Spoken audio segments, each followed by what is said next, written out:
Well, this morning we continue with, as we let the lectionary text and the teachings of Jesus as he teaches his disciples, we let these texts ask us the question, who are you? And this morning with this text, it's, who are you without all of your stuff? This text is very well known, most commonly referred to as Jesus and the rich young ruler, and maybe today they call it Jesus and the 1%. Economic inequality and disparity has been the topic in our country for some time and also around the world. From the Occupy Wall Street movements to establish minimum wages that actually represents the minimum that someone can live on, or justice in economic systems have been talked about. And Pope Francis, we know, has been an outspoken critic of unbridled capitalism. And when he came here, many were critical of him and his teachings and wondering if that is indeed the message of the church. This is an age-old reality, though, the rich and the poor, isn't it? Jesus even said those 2,000 years ago in Matthew 27 that we would always have the poor, and thus, if you have a poor, you must always have a rich. And history certainly has proven that true. Wars and depressions and revolutions seem like maybe they would be a huge reset for societies, but still, out of all of those come and arise new classes of rich and new poor. And they form rather quickly each time. Ideals of revolutionaries fade as power and wealth corrupt. And through this time, the church has given also different messages about wealth and economy and how we should approach it. It's been a bit of a schizophrenic message if you look at all the churches and their teaching. Some messages have been really critical of inconspicuous wealth and consumption and takes passages like these to rally against those who they considered wealthy, to emphasize that it would be hard for them to enter the kingdom or realm of God. And so a message has come from the church to critique unbridled wealth or greed. Many movements beyond the priestly and monastic vows of poverty compelled members to live as simply as possible and to give the rest to God. And so any ostentatious display of wealth in the church for Puritans or in their lives were shunned. And so the churches were very plain. A reaction against the churches that the Reformation came out of that would have golden statues and gold leaf everywhere. And even then, the churches would see many comforts and things that we would take for granted as needed comforts as self-indulgent and sinful. On this one rigorous teaching placed all those who would want to follow Jesus.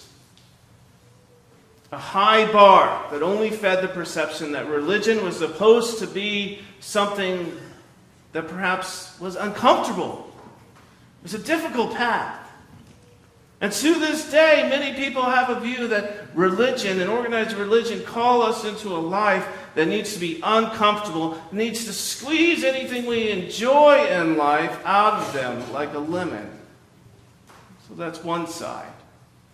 There's one story that illustrates this about a minister performing a wedding.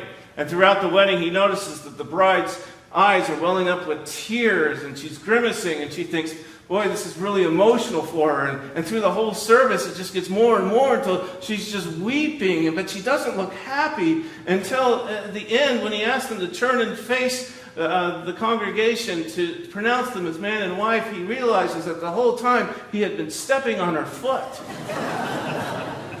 And so afterwards he said, I'm so sorry. I know that I was hurting you. Well, why didn't you say something? And she replied, well, I just thought that was part of the religious ceremony.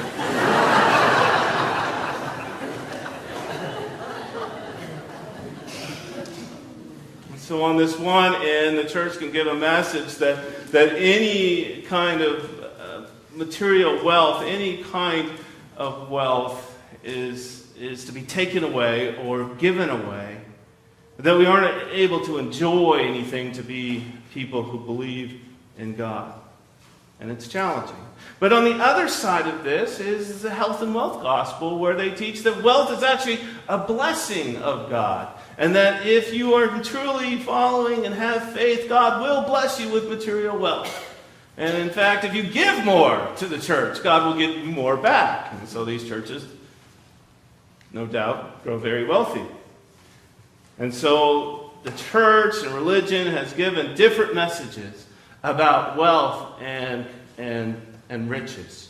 And somewhere we are in the in-between, trying to figure out just what is it that Jesus is trying to teach us. Is wealth a blessing, or is wealth a stumbling block to knowing God? Maybe that's what Jesus is trying to show the man here, the rich young ruler. Maybe that's what Jesus is trying to show us. That we are caught in this paradigm of material wealth, in our needs and our wants. And that we're caught in this system that we can't seem to break out of and judge and live our lives in any other way.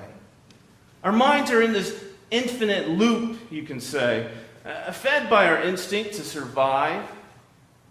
And so we view the world in the terms of what we have and what we can collect and what we can get and what we can save. Or what we don't have and what we need and what we lack. And how much we would hope to have. And so it's hard to live in this life, in this world, without measuring our life constantly by what we have and how much we have. We have to have budgets. We have to have income. We have to keep our spending within those budgets. And whether rich or poor, we're all governed by an economy that affects our life. We as a church are in this too. We are on the verge of beginning our stewardship campaign. We prepare a budget based on our needs and our expenses to keep our doors open, to keep our ministries going, to keep being able to worship together as well as to make a difference in the community and the world through mission. We are in it, though, as we have to struggle with what we would hope we could do and what the reality is of what we can actually do based on economy and money. And so it's so easy sometimes to accept this as our reality. That there's no way out of it and no way around it. That our reality of life is always going to be about surviving, about trying to get saved, trying to make it, trying to have what we need. I think Jesus here is trying to say to the rich young ruler and his disciples that this is not the only reality. That we don't have to stay stuck, caught in between these for all of our lives. That beyond this, there is a realm, kingdom of God, as said in this text, that's not governed by our economy. This realm of God. And to be able to really see it and experience it, we have to break out.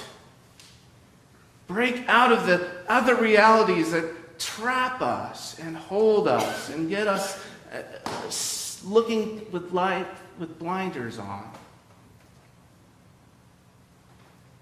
We are conditioned to our wants and our needs and our hopes and our fears to be our only reality. But Jesus wants us, he wants this man to see, to really see, because he too is stuck. He wants to follow God. He told Jesus he followed all the commandments. And Jesus said, you've got to do this one thing more. Sell all you have and give to the poor. And this grieves him because he had a lot. And he walks away. he is stuck thinking that what he has is his only real reality that defines who he is. And he can't get beyond that. Jesus doesn't hate him. Jesus doesn't resent him, doesn't condemn him because he's rich. In fact, he says he loves him. In the text, it says Jesus looked on him and loved him. He doesn't question him about the source of his wealth. He doesn't ask him how he got rich and whether it was on the back of paying cheap labor or slave labor. No, he loves him and he shows him what he must do if he truly wants to break free and see and know the realm and reality of God. He wanted to be good, but he lacked, and he was stuck. Jesus doesn't tell him to sell everything because wealth is necessarily a bad thing, but because he loved him, because of this man's desire to know God. This desire to break free and see that there is actually more to life and reality than stuff.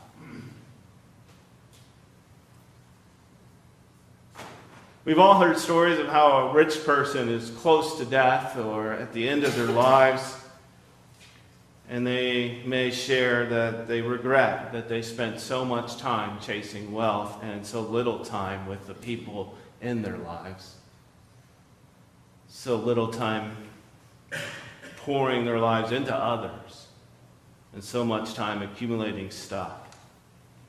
It's almost cliche that this happens, but it's a reality as people share that they have regrets. They wish they had worried less about how much they had and really enjoyed what they actually had, the people in their lives.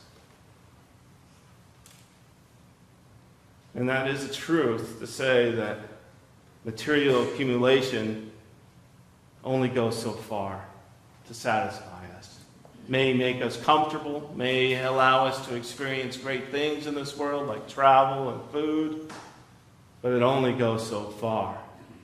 It's a limited reality, an external reality that does little to bring a peace like a river, to bring a sense of connection to God and to each other. And Jesus calls us to be free of this infinite loop. The perception of who we are, all of our lives, the perception that that's it, and that's where we live and where we're stuck. But rather calls us to a new reality, a new realm, the kingdom of God, where the currency is love, and where the economy is not trickled down, but a gushing, overflowing, pouring out of love and grace. Where we focus on who we are, who God is, what our call is as human beings and as people, and as God's children. This isn't easy. I can't say that I'm there. I can't tell you that because the other reality, this reality we live in, where we have needs and we have bills and we have unexpected things like stitches that need to happen for young active boys or other things come up, and then we start thinking about how much we have and how much we need. And we think about what would be great in life if we only had this or if we only could do this. And it keeps me in it. And yet I know as I study and as I teach, this reality looms beyond that and calls us to break free from that. Go to that place where you can have peace and trust in God. And that can be scary, to trust God with all that we have. Judy read the story of Job. His reality has been shattered. He has lost everything. Even people. And he pleads for God to show him some sign that this isn't his ultimate reality. That this isn't all there is. This suffering life that he has been thrown into. His friends all try to bring him back into the reality, get him back on his feet and start living, but he is just done. And he wants to know something more and something different. And at the end of Job, it is that he sees the face of God. He sees that God is with him in this reality. And that's why we need each other and why we need the church. We need communities of faith to remind us that there is a different reality than the ones that we're all running around and stuck into trying to make work. We can give each other and our communities glimpses of a different realm, a different way. Accept one another, whether we come to church from a spacious house in a comfortable car, or whether we walk or bus here from low-income housing or from the river. We come seeking a place where we all are children of God, where we can seek something beyond our everyday economies and realities, where we can know God, worship God, and know that God is real. That this and what we see and what we struggle in is not all there is. That God is with us and calling us to something more. We as church leaders gathered to consider the goals of this church in June. And we dreamt up many goals and principally dreamed, though, that we could be free as possible, as free as debt and worry about finances, so that we could be a community who could grow in the way we accept and welcome people, or how we nurture and include youth into the life of the church, as we've seen, or how we can align with our community about what they care about, and particularly environmental issues, and how we can care along with them. And as a people, how we can get beyond our own needs and focus on mission, and how we can help others here in town and internationally. We want to be able to break free from the everyday realities and have the freedom to be God's church, to show people glimpses that there is more. And we want to be a people who strive to live in that reality, and we need each other to remind each other that there's more than our stuff, and that we are more than what we have. That we are children of God, been given the greatest riches of God's grace and mercy and love. And we can be a center here that helps heal people, helps people know different realities in their lives of love and grace. And we do this in worship, and we do this in education, and we do this in community. And we do this hopefully in a way that doesn't feel like we're stepping on your foot, but celebrates grace in a new way and a new reality. It doesn't mean that we don't lift our voices to call for justice, that call for helping people. And we as a church have done that, calling for more equity in health care as we have become members of Health Care for All. Doesn't mean that we don't have a prophetic voice, but we do it in a way that calls for people to know a different reality. The reality of love, the reality of God. And the more we can transform ourselves and our community into a people that don't let the economies of our lives and day be the only reality, the more we can show people a different way and a new way that isn't governed by economy, but lives and celebrates and practices and pours out upon each other God's love and mercy and grace, then the more close we can get to seeing glimpses of the kingdom of God. May be true for me, may be true for you. Amen.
You may be seated. Just a quick note, wasn't in the bulletin, but Sarah's Circle is meeting on Tuesday at 9:30. You can talk to Betty Miner if you'd like to know more about Sarah's Circle after the service. You are a generous people. You have sustained the ministries of this church, not just through your giving of resources, but through your giving of time. So many of you involved. And you do that because you love this place, you love this church, because you love God, and know that there's a reality beyond your stuff. And so we give each morning, each Sunday, to our general fund and offerings, but also to challenge offerings. And our challenge offering this month is for the Presbyterian Education Board of Pakistan. And next week, we have the honor and joy of inviting Vida Gill, the executive director, who spends most of her time in Pakistan, educating Shia and Sunni Muslims along with Christians all in one room, which is a remarkable thing. And she's going to tell us stories next Sunday. So we welcome you to that. We also begin our stewardship campaign, our drive on Sunday the 18th with a coffee hour where we're going to have pie. So you don't want to miss that. And you'll be hearing more about stewardship as the weeks progress.